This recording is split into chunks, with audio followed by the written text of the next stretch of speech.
So we know the law of sines,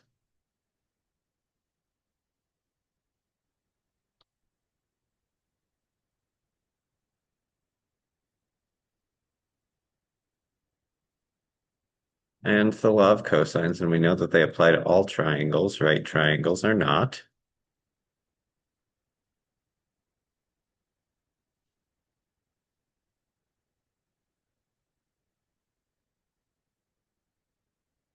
With key to the triangle, capital letters are angles, lowercase r side lengths, and they are always across from the angle. Um, in the case of law of cosines, I always make the angle that I know, capital C, so I don't have to memorize. Otherwise there's six versions of this.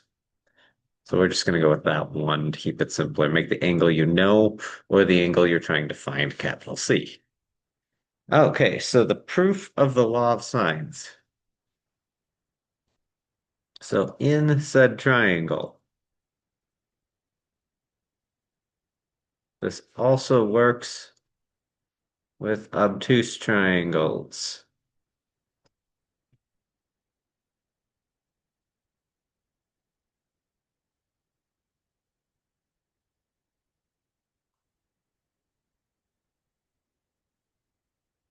We know, we're going to call this side H.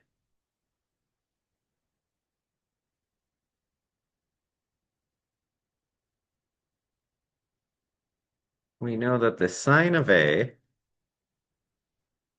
is equal to H over C.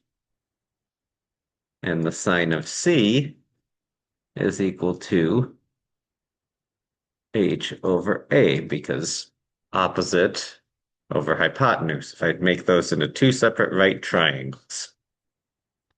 In this case, sine of A is still H over C. And this is A. And sine of 180 minus C, so this angle here is C. That angle there is 180 minus C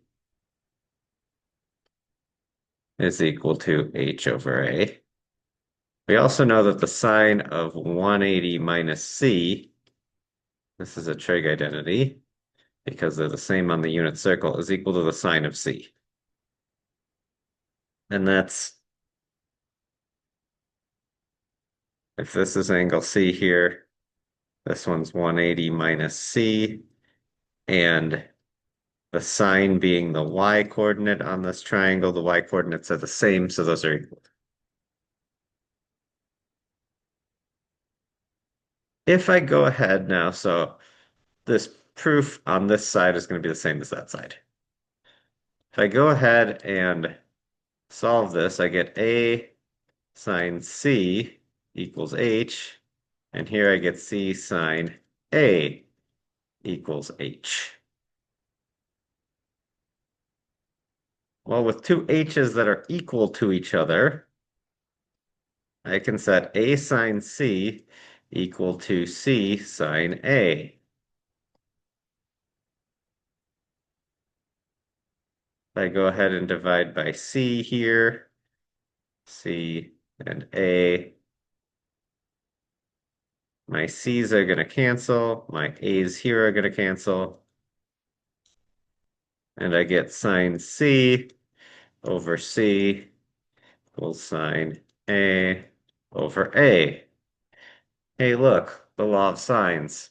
I can follow similarly to do the same thing with B, just draw at a different altitude. I'd have to draw it in like here or something.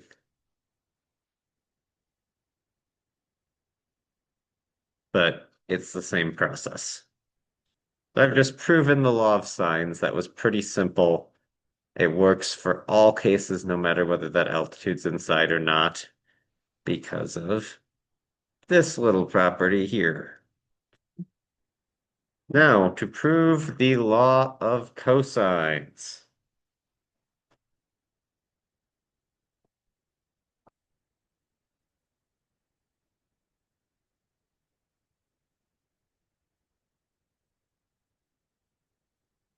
And again, there's multiple cases for this.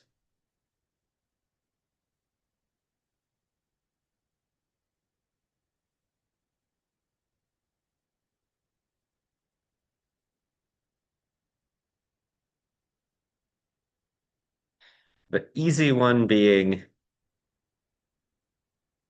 the case where, so we're going to put this on a graph and put A at 0, 0, C somewhere along the x-axis. So we just tilt our triangle in whatever way to make it work on that axis.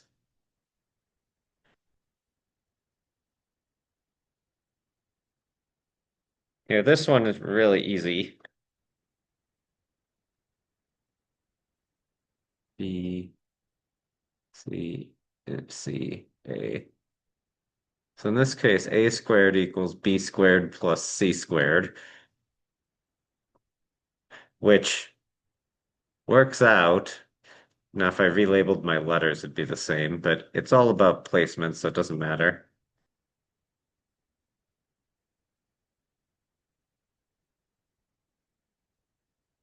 Because cosine of 90 equals 0. So it ends up back as the Pythagorean theorem. That's a very simple case.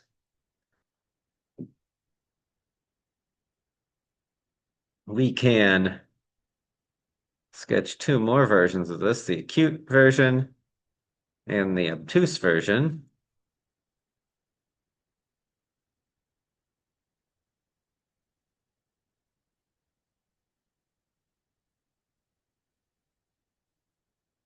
This distance C, this makes the coordinates C, 0. A is 0, 0, and B is some unknown xy. That applies the same to this one, where we've got an obtuse triangle. Since it's xy, I don't have to know anything about it. So, the cosine of angle A. Right now here I've got this distance is x, this distance is y. Cosine of A equals x over y. No.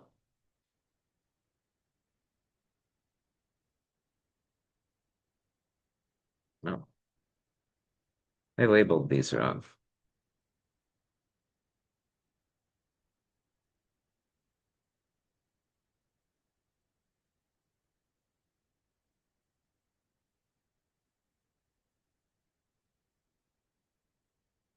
If this bottom one's going to have a length of c, this is x. The top has to be c, this is b.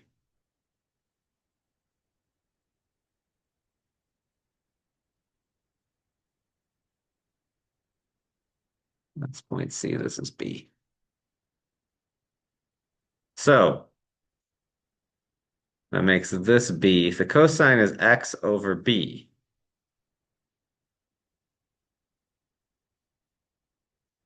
The sine of A is y over b.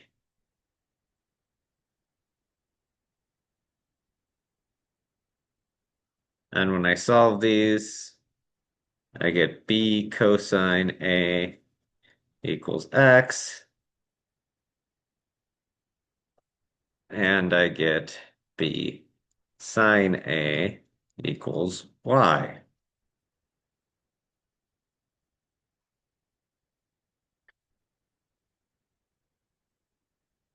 We're going to set A equal to the distance formula. This is A. So if I use the distance formula says square root. So A is a length. Square root of x minus c squared minus y minus 0 plus y minus 0 squared. So here I get a squared. I'm going to fill in for no, I'm not. We're gonna wait on that. X minus c squared plus y squared.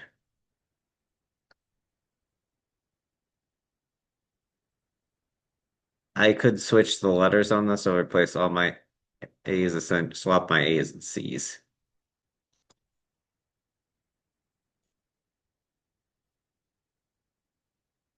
I think this is the version that they're proving here. So I need to square out my binomial.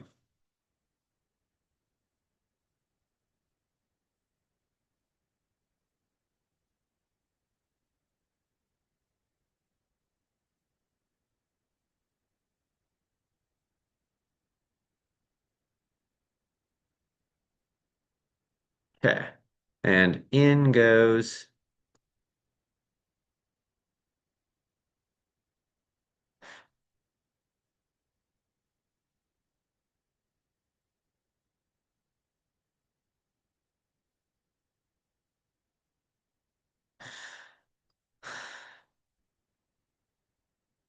so I'm plugging in my X and Y and squaring them both in the process.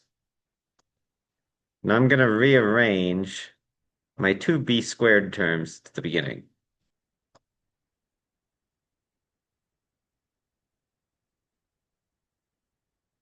Oh,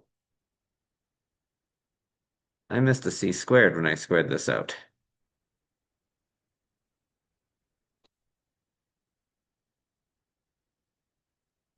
Square my binomial correctly, x squared minus 2xc plus c squared.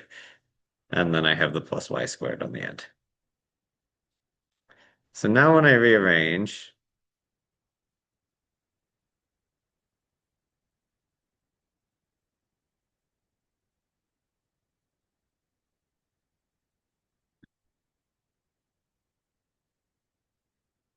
so that's the A, this is times C. So I'm going to call it 2bc cosine A. And I'm going to factor this b squared out those first two terms.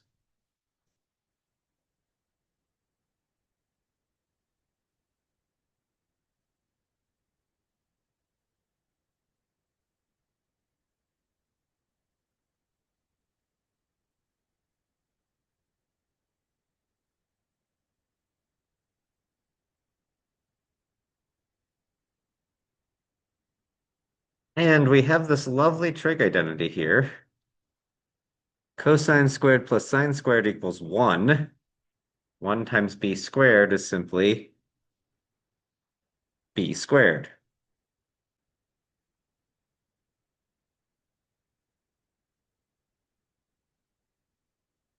We did this all, and it doesn't matter whether you're out here or not. The trig becomes the same. Okay. We use trig to find a side length or to find coordinates, and then we use those coordinates for a distance, which is what a squared really means, or a is a distance. So there is the proof of the law of cosines.